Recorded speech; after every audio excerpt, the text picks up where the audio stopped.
Welcome back to Horns High Studios for another episode of 666 Seconds of Murder. That means each one of these videos is less than 666 seconds or 11 minutes and 6 seconds. All right? No time to waste. Let's get to it. Going back to Idaho 4 with this one. And a question that came up in my mind is, was the inside of this house being recorded the whole time? But remember, with my videos, these are just for informational purposes only. I'm not saying anybody's guilty of anything. Pure speculation and opinion. So if that's not your thing, go somewhere else. If you like it, then let's go. Now, I came up with the idea for this video in a rather strange way.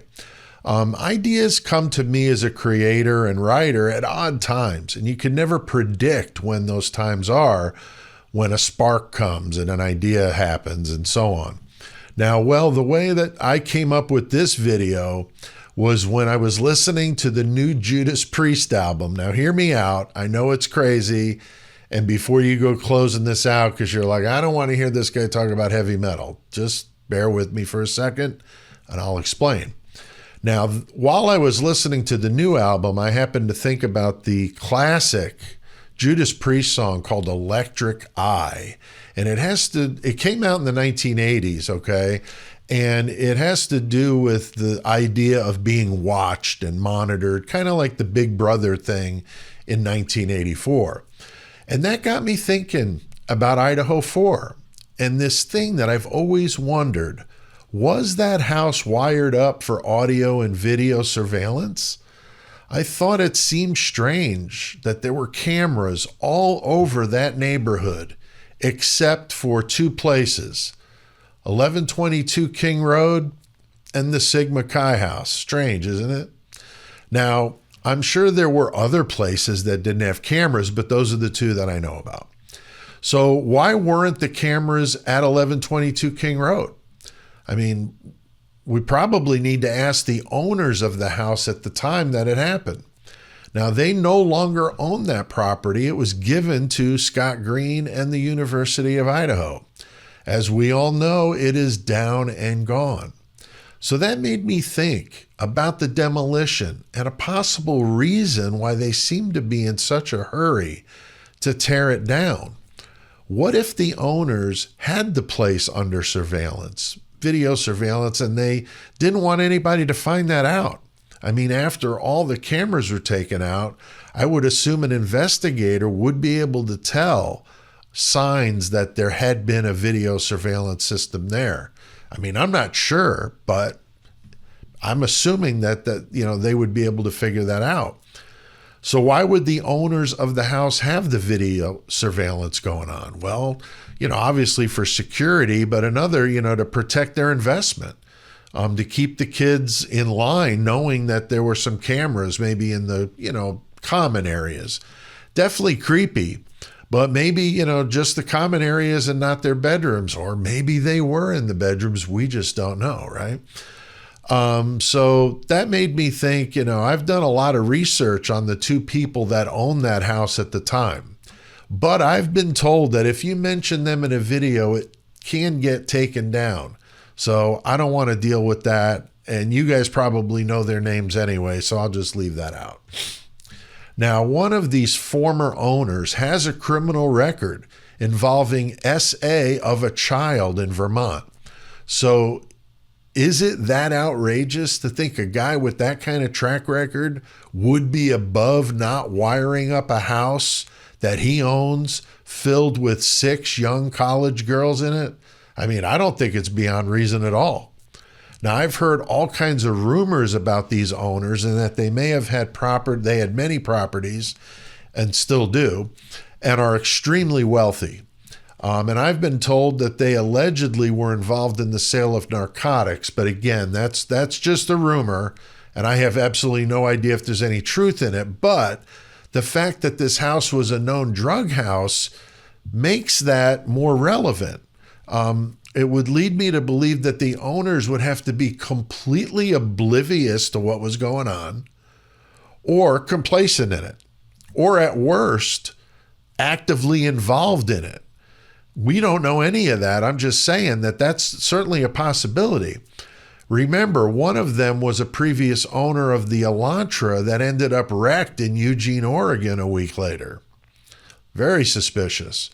Think about it. I mean, if you owned a property like that and you had product being stored there, wouldn't you want eyes on that place? And like I said earlier, it could have been as harmless as wanting to keep an eye on a party house, but maybe it was something more than that. So now I got thinking about Bryan Kohberger. I mean, the guy with the master's degree in cloud-based forensics. We know that law enforcement was looking into something involving the internet network at that house. Bryan would be very capable of setting up a system like this. And as you all know, I mean, I'm not a guilter when it comes to Bryan. I mean, I just don't know. But you can substitute anybody else for Bryan if you like, because any tech-savvy college student in an area where there's a huge, university right there certainly would have all sorts of capable people that could have done this. But maybe Bryan was involved in something like that and could explain how his touch DNA ended up there. We know that Bryan helped a coworker set up a video surveillance in her home. So he would know how to do this. And if he did something like that, he could have certainly hacked into the system so he could keep an eye on those girls. I mean, from his apartment in Pullman, who knows? I guess anything's possible, but I just don't know. And there's got to be a reason they were checking that network there at the home. Maybe there's some evidence that shows that he was or somebody was hacking into that system there in the house and maybe was able to monitor what they were doing there. Kind of creepy. Now, I've made a couple of videos about the 400 witnesses and the question of it being a pay-per-view event, but most of the commenters were supportive of the idea. Some weren't, but, that this could have possibly happened, even though it's a completely sick idea. What if the video surveillance that I'm thinking about could have provided the feed of the audio and the video while something like this was going on? Again, it's pure speculation, but it does definitely make me wonder. We've also heard that law enforcement thinks Bryan was back in Moscow the following morning at 9 a.m. And if that's true, could it be to retrieve the hidden cameras and any hardware that was there that was installed? I mean, they had 8 or 9 hours, some sort of cleanup going on there. Maybe that was part of it. Maybe somebody helped him set it up or take it down. And maybe that's the person that prosecution has kind of hiding, protected by the gag order, a co-defendant who could put Bryan in that house. Now, I'm not saying Bryan Kohberger did this, okay? But with his skill set and knowledge of computers and cloud-based storage, he would be a great candidate for something like that. Now, how the owners would have known him or vice versa is, I don't know. I don't know that answer. But we do know Moscow is a very strange town, and everyone seems to know everyone. It's like Children of the Corn meets the Twilight Zone over there. So I don't know, but it is a theory. I thought I'd reach out and see what you guys thought about it. I also assume that if someone had video surveillance at the house, they wouldn't want that getting out to law enforcement, since that could open up a can of worms they would rather keep closed tight. Another thing about those cowboys we've talked about, they showed up at the house. What were they there for? Some have said maybe they were there to get the surveillance stuff, or maybe retrieve it, or maybe look for it. I don't know. But if you guys like heavy metal, then go on and check out that new Judas Priest album. It's really amazing. But if you want to listen to the song Electric Eye that inspired this episode, you're going to have to go back to the 80s to their Screaming for Vengeance album. But yeah, check it out if you like that kind of stuff. Let me know down in the comments below what you guys think about this. The comments really help. Appreciate that. You guys leave good comments, but that helps keep the video out there longer.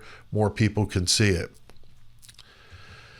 Want to thank the members of the Horns High Club. You guys are awesome. I really do appreciate that support very much. I appreciate all of you guys that watch these videos.